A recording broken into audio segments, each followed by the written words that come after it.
Hello बच्चों आज हम करेंगे अपने क्लास 12th के इकोनॉमिक्स के सबसे इम्पॉर्टेंट चैप्टर मैक्रो का नेशनल इनकम, और उसके सारे क्वेश्चंस आपको इस वीडियो के अंदर मैं कवर करवाने वाला हूँ।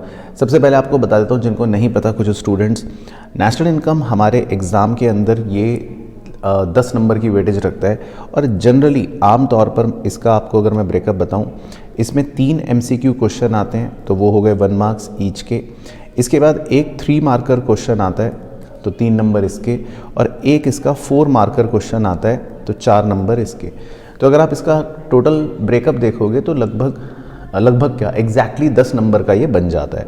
तो 3 नंबर MCQ के फॉर्म में होंगे, 3 क्वेश्चन, एक क्वेश्चन होगा 3 नंबर का और एक क्वेश्चन होगा 4 नंबर का। तो कुल मिलाकर ये 10 नंबर का चैप्टर है, पूरा का पूरा चैप्टर है, ठीक है ना।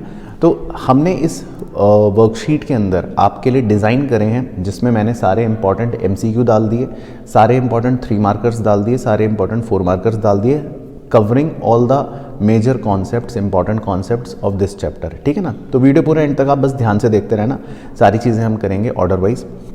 सबसे पहले MCQ से ही शुरू करेंगे, राइट।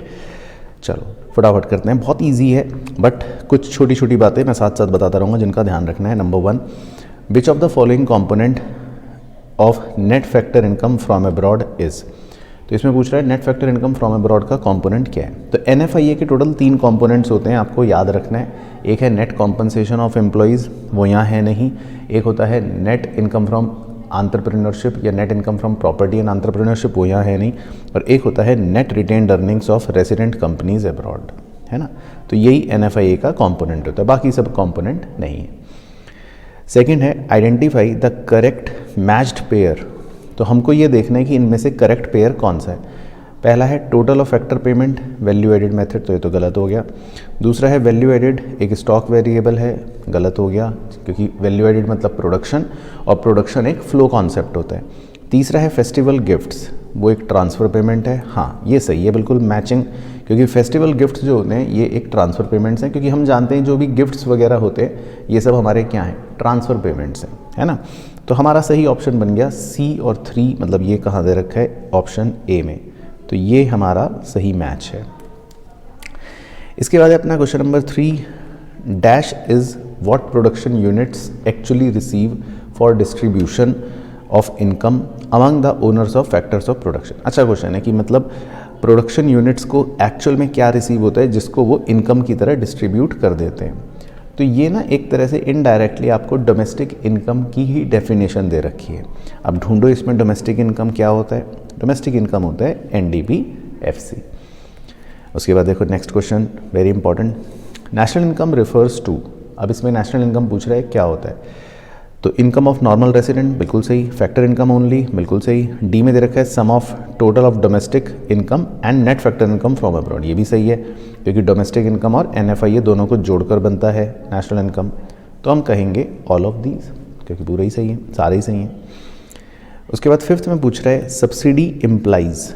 सब्सिडीज़ क्या होती है। अब देखो सब्सिडीज़ का मतलब होता है एक तरह से कि जो भी मार्केट प्राइस है या जो भी प्रोड्यूसर्स बेच रहे हैं, अगर उनकी कॉस्ट से भी कम पर बेच रहे हैं क्योंकि सरकार ने उनको एक सब्सिडी दे दी है, तो दैट इज़ सब्सिडी, है ना।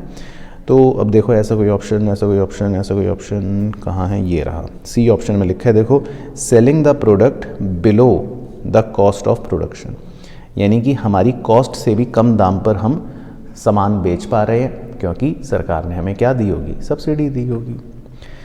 उसके बाद 6th, ये एक अच्छा MCQ होता है 1 नंबर में ना, छोटा सा न्यूमेरिकल सॉल्व करवा लेता है।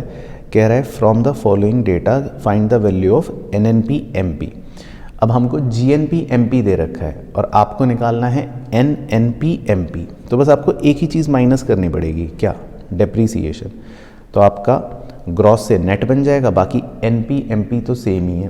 तो अब करके देखो 6625 दे रखा है डेप्रीसिएशन, वो माइनस करो तो 1,06,90 रुपये आ जाएगा उत्तर। तो 1,06,90।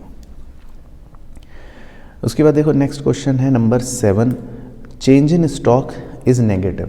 चेंज इन स्टॉक कह रहा है नेगेटिव कब होगा। अब चेंज इन स्टॉक का वैसे तो फॉर्मूला है closing stock minus opening stock, तो आंसर नेगेटिव कब होगा, जब क्लोजिंग स्टॉक छोटा होगा ओपनिंग स्टॉक से। तो चेंज इन स्टॉक नेगेटिव हो जाएगा। उसके बाद 8th, dash takes into account all the goods and services produced in a country. किस चीज़ में हम सारे गुड्स और सर्विसेज लेते हैं जो देश में बने, सारे। होलसेल प्राइस इंडेक्स में तो नहीं लेते, उसमें खाली सेलेक्टेड लेते हैं। कंज्यूमर प्राइस इंडेक्स में भी नहीं लेते, प्रोड्यूसर प्राइस इंडेक्स में भी नहीं लेते। जीडीपी डिफ्लेटर ऑब्वियसली, क्योंकि वही कॉन्सेप्ट हमने पढ़ भी रखा है और उसी में हम सारे ही गुड्स को कवर कर लेते हैं। उसके बाद 9th, GDP calculated in the standard manner may not give us clear indication of the productive activity and wellbeing of the country, because कह रहा है कि देखो जीडीपी जो है उसमें ज़रूरी नहीं है कि देश में कितना वेलफेयर हो रहा हो ये भी हम बता पाएँ, है ना। क्यों ऐसा होता है? तो एक तरह से एक टॉपिक है ना जीडीपी एंड वेलफेयर, उसके लिमिटेशंस होते हैं, non monetary exchange, externalities, unequal distribution, तो ये सारे वही लिमिटेशन दे रखे हैं। तो इसका मतलब ऑल ऑफ दीज रीज़न की वजह से ही जीडीपी की लिमिटेशन है। उसके बाद 10th, बड़ा इंपॉर्टेंट फेवरेट क्वेश्चन है एग्जाम का, if net domestic factor income added with the net factor income from abroad, तो क्या बन जाएगा? तो सिंपल, एनडीपी मतलब डोमेस्टिक इनकम में आप एनएफआईए जोड़ दोगे तो क्या बन जाएगा? National income. हम नेशनल इनकम किसको बोलते हैं? एनएनपीएफसी को। उसके बाद देखो क्वेश्चन नंबर 11, अब ये होते हैं स्टेटमेंट बेस्ड एमसीक्यू, ये भी आ जाते हैं। 2 स्टेटमेंट हैं और हमको पहचानना है। स्टेटमेंट 1 में लिखा है unexpected obsolescence is a component of depreciation, है ना। तो देखो बहुत ही अच्छी बात है, कितना पागल बना रहा है। अनएक्सपेक्टेड ऑब्सोलियंस को कह रहा है डेप्रीसिएशन का पार्ट है, फॉल्स। जबकि डेप्रीसिएशन में एक्सपेक्टेड ऑब्सोलिसेंस आता है, मतलब जो हम एक्सपेक्ट करते हैं वो, अनएक्सपेक्टेड नहीं आता। अनएक्सपेक्टेड ऑब्सोलिसेंस तो एक तरह से कैपिटल लॉस है, डेप्रीसिएशन नहीं है। और स्टेटमेंट 2 कह रहा है purchase of machinery by producer. अब प्रोड्यूसर ने अगर मशीन खरीदी तो इसको हम बोलते हैं कैपिटल गुड, तो वो कह रहा है इज़ अ इंटरमीडिएट गुड। गलत, क्योंकि अगर कैपिटल गुड है तो वो फाइनल गुड है, तो इसका मतलब ये भी गलत कह रहा है। तो पहला भी गलत कह रहा है, दूसरा भी गलत कह रहा है, तो ऑप्शन हो गया A, both the statements are false.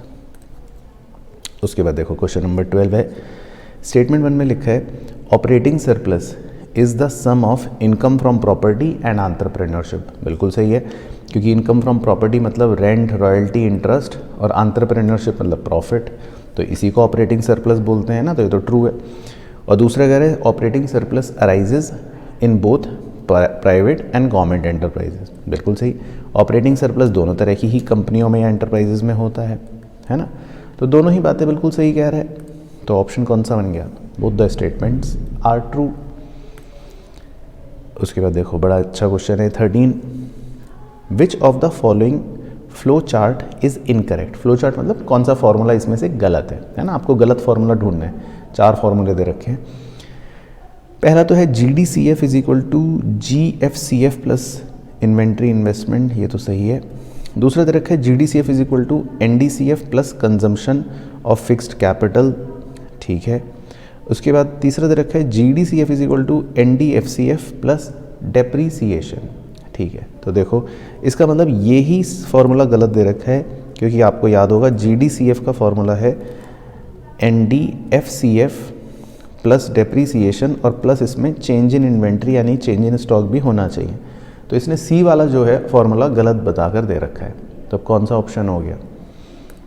Statement C is incorrect. अच्छा, एग्ज़ाम में ध्यान रखने बड़े चालाक होते हैं। कई बार बच्चा क्या करता है, जल्दी जल्दी में ऑप्शन सी लिख के आ जाएगा एग्ज़ाम में, उसको लगता है अरे सी स्टेटमेंट गलत है, ऑप्शन सी। लेकिन ऐसा नहीं है, ऑप्शन तो नीचे हैं, उन ऑप्शनों में ढूंढना है कि किस में लिखा है स्टेटमेंट सी इज़ इनकरेक्ट। तो एक्चुअल आंसर ऑप्शन बी है ना। तो ये भी चालाकी का ध्यान रखना है एग्ज़ाम में। अच्छा 14 देखो, आइडेंटिफाई फ्लो वेरिएबल। अब आपको इसमें से फ्लो वेरिएबल ढूंढना है कौन सा है। 2 तरह के वेरिएबल होते हैं ना, स्टॉक और फ्लो। तो फ्लो वेरिएबल इनमें से कौन सा है? पहला तो ए में लिखा है स्टॉक, तो गलत ही हो गया। Distance between Chennai and Delhi, अब ये भी स्टॉक है क्योंकि ये भी चेंज तो होगा नहीं। Money in your wallet right now, आपकी जेब में कह रहा है कितने रुपए हैं। और डी में कह रहा है मनी इनकम ड्यूरिंग 2016-17। तो देखो मुझे तो शक्ल से यही लग रहा है, क्योंकि इसमें ड्यूरिंग वर्ड आ रहा है 2016-17, है ना, यानी कि एक टाइम डायमेंशन आ गया। तो यही एक फ्लो कॉन्सेप्ट है, बाकी ये भी स्टॉक कॉन्सेप्ट है और बाकी सब भी स्टॉक कॉन्सेप्ट है। ये तो स्टॉक है ही और ये भी स्टॉक कॉन्सेप्ट है, तो फ्लो कॉन्सेप्ट है ये। उसके बाद देखो 15th, ये भी 1 नंबर का छोटा सा एमसीक्यू के फॉर्म में स्टेटमेंट सॉल्व करवा लेते हैं न्यूमेरिकल। नॉमिनल जीडीपी फाइंड करना है if real GDP is 240 and price index is 120। अब देखो बहुत सिंपल फार्मूला है। प्राइस इंडेक्स जो होता है इसका फार्मूला होता है नॉमिनल अपॉन रियल इनटू 100। तो आपको 120 दे रखा है, इसका फॉर्मूला है नॉमिनल अपॉन रियल इनटू 100। अब रियल की जगह आप 240 पुट कर दो, है ना, क्योंकि वो तो गिवन है 240। अब नॉमिनल निकालना है कि कितना आएगा, तो इस गणित को सॉल्व करना पड़ेगा। तो 120 इंटू 240 अपॉन 100, तो मतलब 1.2 से मल्टीप्लाई कर देता हूँ 240 को, तो ये आ जाएगा 288। तो हमारी नॉमिनल जीडीपी आ जाएगी 288, है ना। आप भी निकाल के देख लो अगर मुझ पे भरोसा नहीं है तो, ठीक है। चलो, तो ये तो हो गए देखो 1 नंबर के कुछ इस तरह के क्वेश्चन जो हमसे पूछ लेता है। अब 3 नंबर में जो मैंने ऑब्जर्व करा, वो 3 नंबर में या तो न्यूमेरिकल या कोई भी सेमी न्यूमेरिकल या इस तरह का एप्लीकेशन बेस्ड क्वेश्चन डालता है ना। तो वो हम करते हैं, मैं एक काम करता हूँ आपके लिए भी डिस्प्लेबल बना देता हूँ। ये लो क्वेश्चन नंबर 16 से करते हैं, आ जाओ। तो आप भी ट्राई करके देखना, मैं भी कर रहा हूँ, फिर लेट्स सी किसका जल्दी आता है। क्वेश्चन 16 में कह रहा है कैलकुलेट नेशनल इनकम और एनएनपीएफसी, ठीक है। तो मतलब नेशनल इनकम एनएनपीएफसी निकालना है। पर्टिकुलर्स हैं GDP MP, consumption of fixed capital CFC, मतलब ये डिप्रिसिएशन है, जीएसटी ये एक इनडायरेक्ट टैक्स है, factor income from abroad, subsidy और फैक्टर इनकम टू अब्रॉड, ठीक है।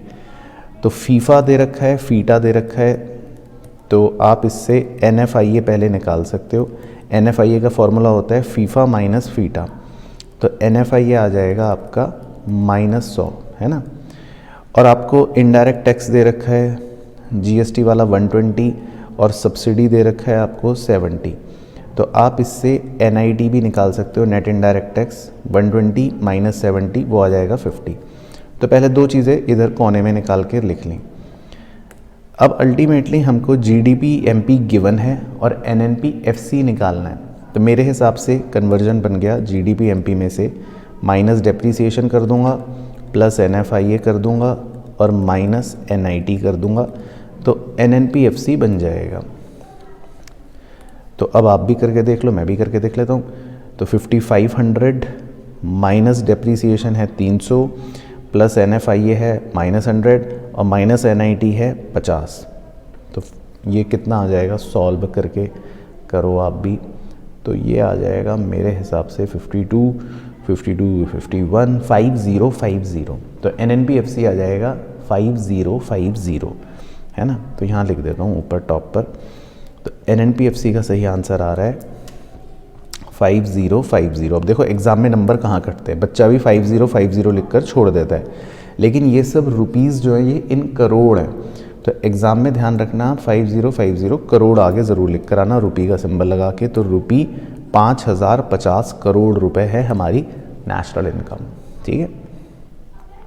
चलो उसके बाद देखो 17th, ये भी एक अच्छा क्वेश्चन है 3 नंबर में। From the following data about firm Y calculate net value added at market price by it. तो आपको इसमें NVAMP निकालना है ना। अब वैल्यू एडेड मेथड जो होता है उससे वैसे हमारा कैलकुलेट क्या होता है, उससे हम निकालते हैं GVAMP, मतलब gross value added at market price. चलो तो पहले हम GVAMP अगर निकालें ऐसे लिखकर, तो उसका फॉर्मूला होता है sales plus change in stock minus intermediate purchase जो हमने करी है ना 150 की। तो अगर आप खाली इतना सॉल्व करो तो सेल्स है 300, चेंज इन स्टॉक है -10 और minus purchase of intermediate product है 150। तो आपका GVAMP आ जाएगा 140। लेकिन हमें चाहिए NVAMP। तो आपको अब GVAMP में से डेप्रीसिएशन माइनस करना पड़ेगा। तो 140 में से -20 और कर दो, तो कितना आ गया आंसर 120।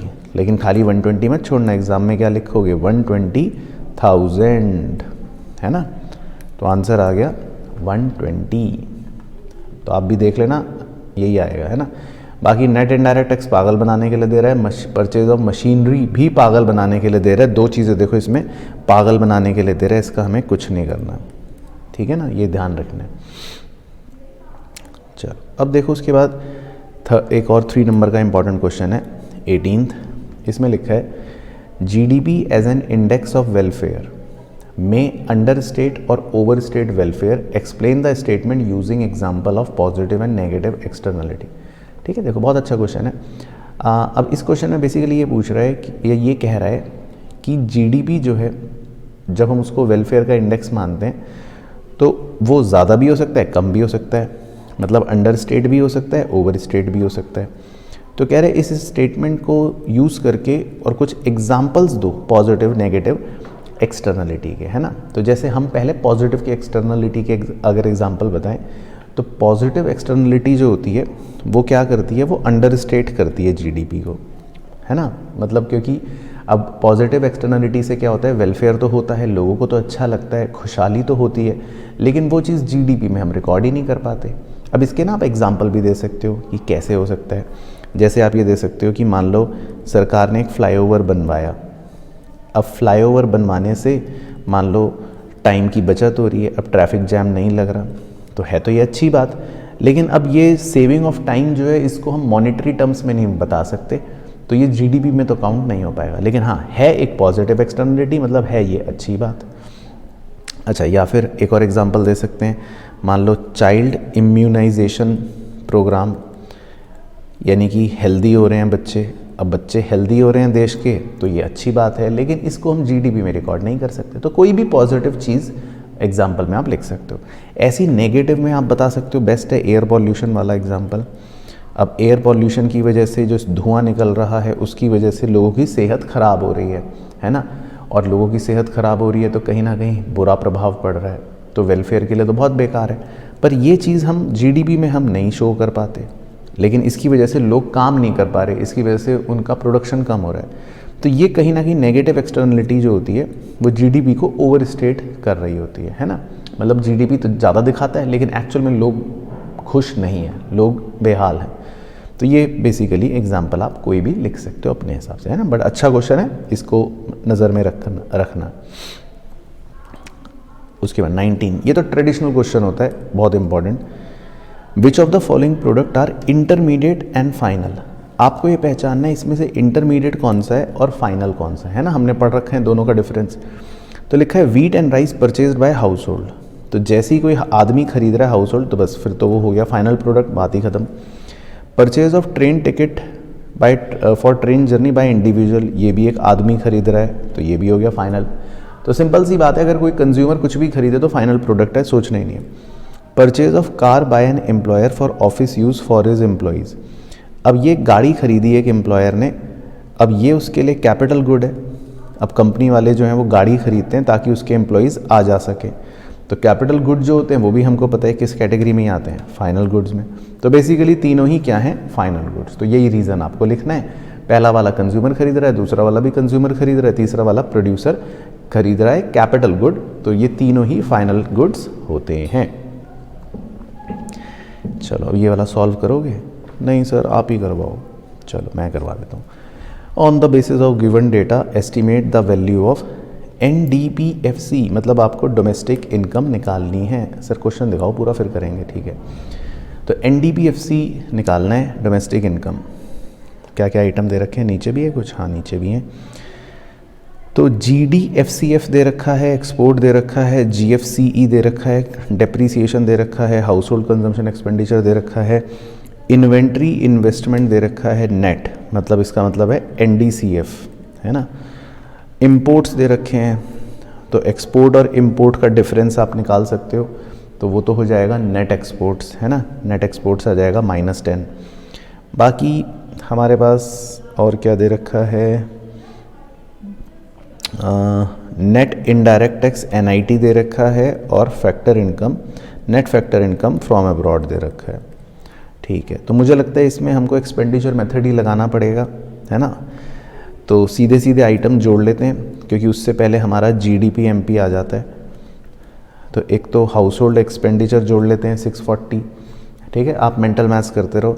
एक गवर्नमेंट एक्सपेंडिचर जोड़ लेते हैं 500, फिर एक नेट एक्सपोर्ट्स हमने 80 माइनस 90 मतलब -10 ये जोड़ लेते हैं। ठीक है, ब्लू कलर कर देता हूँ। 500 जोड़ लो, 640 जोड़ लो, -10 जोड़ लो। अब GDCF और जोड़ना है। अब GDCF जो है वो हमें दे नहीं रखा, GDCF दे नहीं रखा। चाहिए मैंने NDCF गलत लिख दिया, तो इन्वेंट्री इन्वेस्टमेंट है, काट देता हूँ। अब GDCF कैसे निकालेंगे, इसने हमको gross domestic fixed capital formation दे रखा है 400, तो इसमें चेंज इन स्टॉक, ये इन्वेंट्री इन्वेस्टमेंट जोड़ लेते हैं, ये वाला है ना, नेट इन्वेंट्री इन्वेस्टमेंट जोड़ लेते हैं। तो नेट दे रखा है, तो इसको हम ग्रॉस बनाने के लिए पहले इसमें डेप्रीसिएशन जोड़ लेते हैं। तो ये हो गया कितना, -80 + 70 यानी कि -10। तो -10 अगर कर दूं तो GDCF बन गया 390। ठीक है, अब जोड़ो। अच्छा, ओके, उसने नीचे बच्चों नेट इन्वेंट्री इन्वेस्टमेंट दे रखा है, तो डेप्रिसिएशन ये यहाँ जोड़ने की ज़रूरत नहीं है, सॉरी मैंने ऐसी मुझे लगा ये वो वाला नेट दे रखा है। तो ठीक है, हमको तो बस GDFCF में प्लस करना है इन्वेंट्री इन्वेस्टमेंट, तो बस आप -80 कर लो, तो ये आ गया 320। चलो, तो पहले ये 4 नीले रंग वाले टर्मिनोलॉजी जोड़ लेते हैं, तो GDPMP आ जाएगा।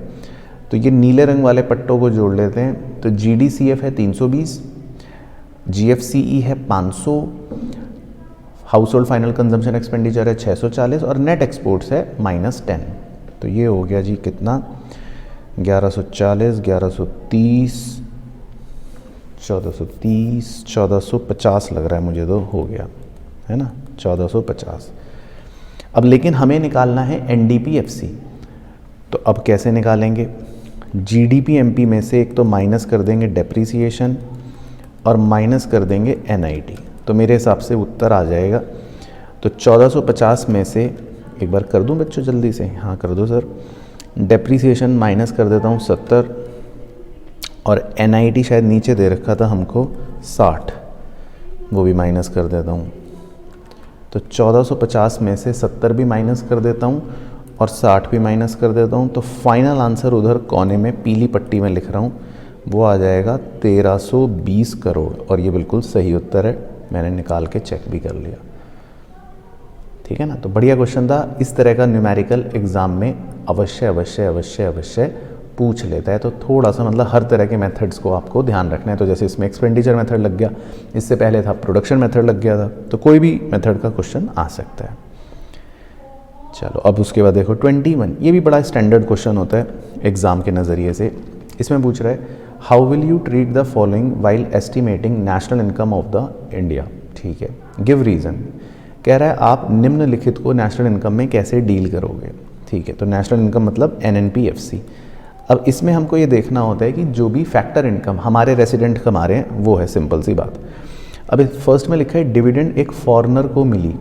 अब बस, तो ये जैसे ही हमने देखा कि ये तो फॉरेनर को इनकम मिली है, तो ये एक तरह से हमारी नेशनल इनकम नहीं होगी, क्योंकि हमें ये देखना है कि भाई रेसिडेंट इंडिया का होना चाहिए। अगर इंडिया का रेसिडेंट फैक्टर इनकम कमा रहा है तो नेशनल इनकम, ये तो एक नॉन रेसिडेंट है तो फिर ये फैक्टर इनकम नहीं है। बाकी लॉजिकली समझने के लिए पता होना चाहिए, ये एक तरह से है factor income to abroad, FITA, है ना, तो ये हमारी में नहीं आएगा।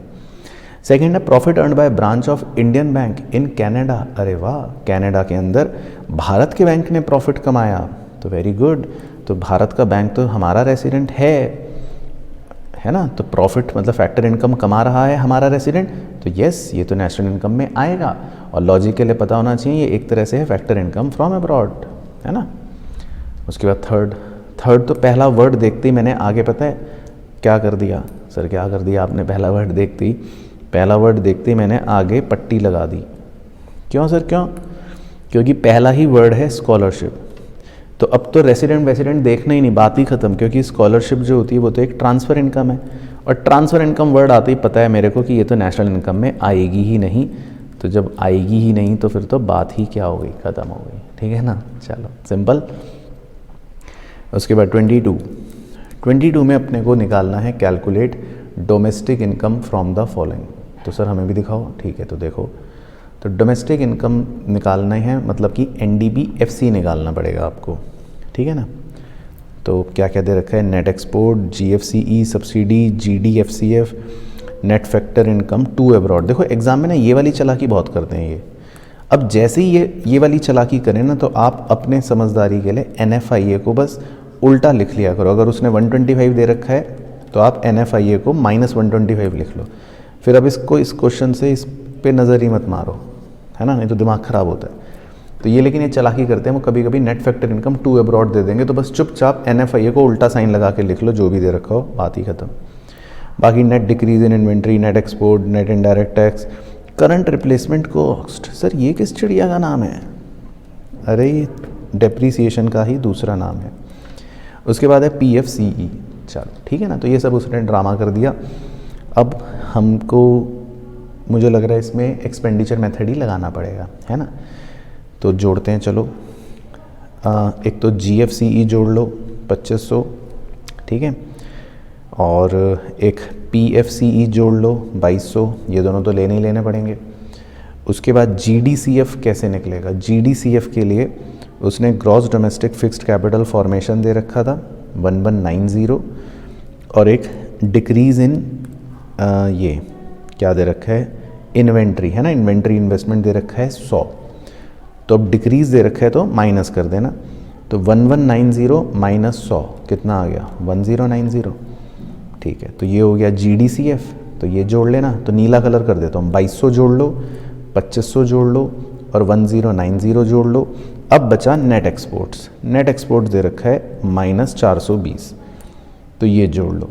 ये 4 नीले गोले वाले आइटम्स जोड़ लो, तो GDP MP आ जाएगा पहले।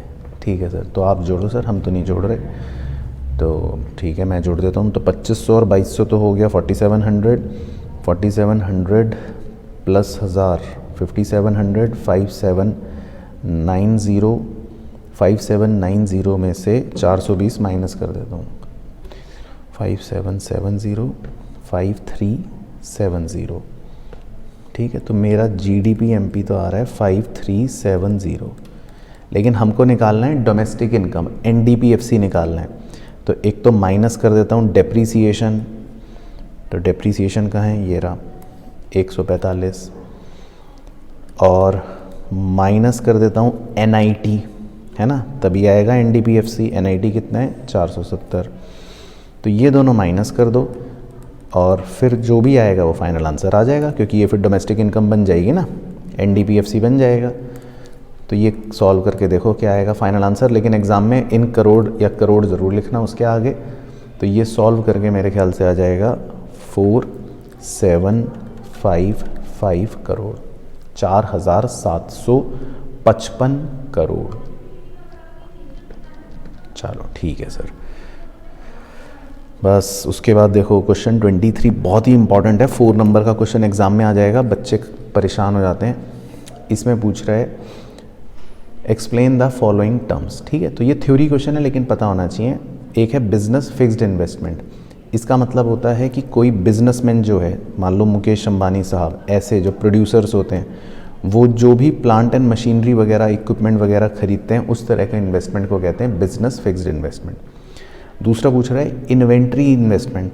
इन्वेंट्री इन्वेस्टमेंट में भी मुकेश अंबानी साहब जैसे जो प्रोड्यूसर्स होते हैं, वो अपना रॉ मटेरियल या स्टॉक या वर्क इन प्रोग्रेस, मतलब ये जो इन्वेंट्रीज़ होती हैं वो सब खरीदते हैं या वो सब में इन्वेस्ट करते हैं, उसको बोलते हैं इन्वेंट्री इन्वेस्टमेंट। बाकी इसका फॉर्मूला बता देना एग्जाम में, closing stock minus opening stock. तीसरा है रेसिडेंशियल कंस्ट्रक्शन इन्वेस्टमेंट। ये भी एक प्रकार की इन्वेस्टमेंट होती है। ये कौन सी होती है? जो हाउस होल्ड्स के जो घर हैं, है ना, जो घर होते हैं, उनको बनाने का जो खर्चा है, उनको कंस्ट्रक्ट करने का, जो रेसिडेंशियल बिल्डिंग आप बोल सकते हो, वो सब चीज़ों को रेसिडेंशियल कंस्ट्रक्शन इन्वेस्टमेंट कहते हैं। और पब्लिक इन्वेस्टमेंट जो होती है उसमें कीवर्ड होता है सरकार। ओके, तो सरकार क्या करती है? सड़क बनाती है, ब्रिजेस बनाती है, पुल बनाती है, या मतलब सरकार जो भी काम कर रही है, जो भी खर्चा कर रही है आम जनता के लिए, उनको बोलते हैं पब्लिक इन्वेस्टमेंट, है ना। तो ये नेशनल इनकम में पढ़ के जाना। एक्सपेंडिचर मेथड के अंदर, GDCF के अंदर कंपोनेंट जो होते हैं ना, gross domestic fixed capital formation के, वो आइटम्स हैं, बच्चे छोड़ देते हैं, लेकिन आप पढ़ लेना। चलो उसके बाद है 24 एक चटपटा सा क्वेश्चन लग रहा है, PYQ भी है वैसे तो। Domestic household services performed by a women may not be considered as an economic activity, defend और रिफ्यूट। बहुत ही क्लासिक क्वेश्चन है और ये डिफेंड और रिफ्यूट करने का स्टाइल आजकल क्वेश्चनों में पूछने लगा है। तो आपको इसमें अपनी क्वेश्चन की आंसर की स्टार्टिंग इसी स्टेटमेंट से करनी होती है कि आई डिफेंड द गिवन स्टेटमेंट, फिर सो एंड सो जो भी है, या आई रिफ्यूट द गिवन स्टेटमेंट, है ना। रीज़न बाद में देना है, लेकिन पहले अपना एक स्ट्रॉन्ग स्टैंड बताना है कि मैं डिफेंड कर रहा हूँ कि रिफ्यूट कर रहा हूँ। तो बताओ भाई, घर में जो महिला काम कर रही है हाउस होल्ड सर्विस, उसको कंसिडर करेंगे इकोनॉमिक एक्टिविटी की नहीं करेंगे? तो सर नहीं करेंगे, ठीक है। तो आपको एग्जाम में लिखना है आई डिफेंड द गिवन स्टेटमेंट। अब रीज़न बताना है भाई क्यों नहीं करेंगे। मम्मी इतनी मेहनत कर रही है मान लो, तो हम इकोनॉमिक एक्टिविटी क्यों नहीं मान रहे उस बात को? तो रीज़न बहुत ही सिंपल है कि जो होम मेकर हैं, जो वुमेन हैं, जो ये house hold activities services provide कर रही हैं, इनकी मॉनेटरी वैल्यू निकालना, इन सर्विसेज को मॉनेटरी टर्म्स में मेजर करना नामुमकिन है ऑलमोस्ट, है ना, वेरी डिफ़िकल्ट टू मेजर है। तो इसीलिए क्योंकि इनकी मॉनेटरी वैल्यू मेजर करना बहुत मुश्किल होता है, तो हम इनको फिर जीडीपी में कंसिडर कर ही नहीं पाते, तो हम इनको इकोनॉमिक एक्टिविटी इसलिए कंसिडर नहीं करते। बस यही बताना है, ठीक है। सेकेंड है compensation to the victims of cyclone is an example of welfare measure taken by the government.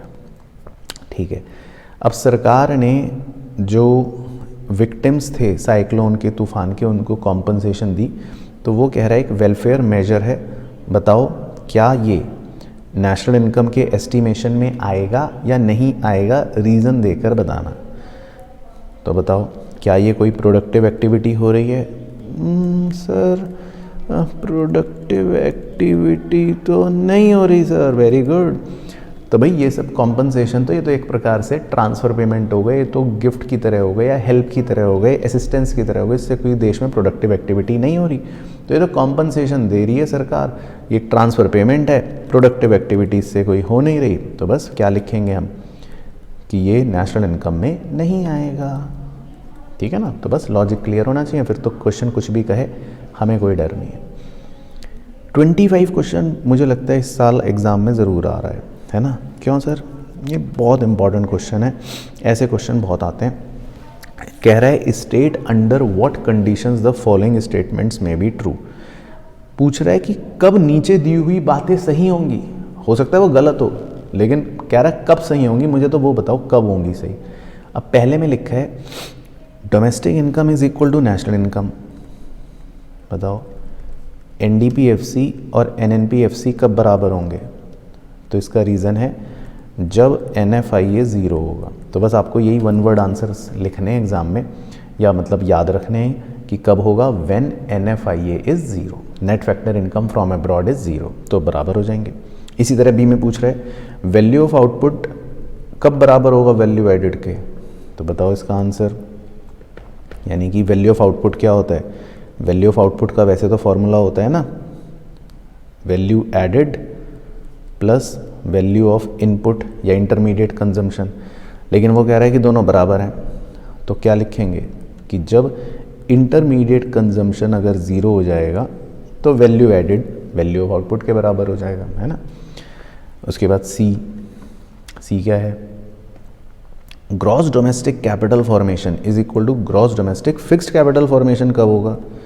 जब चेंज इन स्टॉक या इन्वेंट्री इन्वेस्टमेंट ज़ीरो होगा, है ना। तो ये दोनों बराबर हो जाएंगे।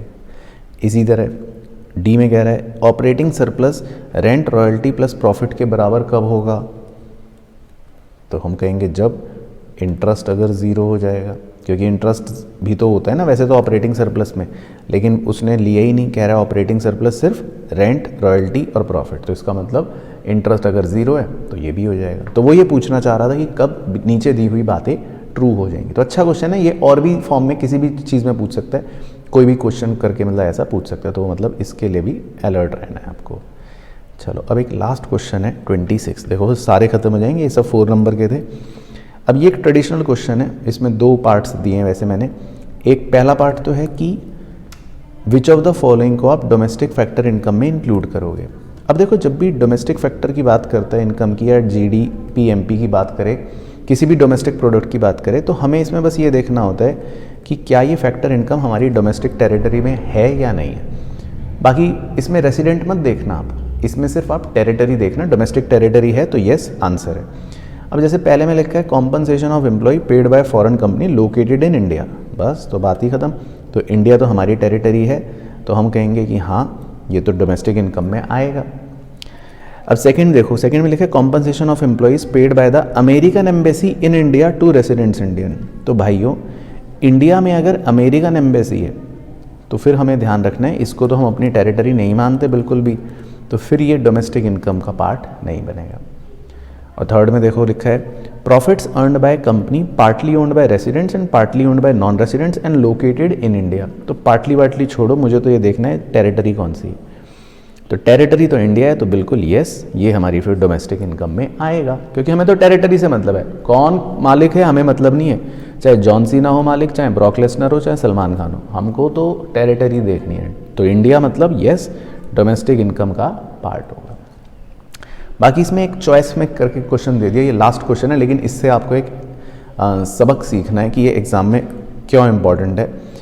किसी भी मेथड का, हालांकि मैंने इसमें डेमो के लिए प्रोडक्शन मेथड डाला है क्वेश्चन में, लेकिन एक्सपेंडिचर का भी और इनकम मेथड का भी, किसी भी मेथड का याद रखना, अच्छे से लर्न करके जाना।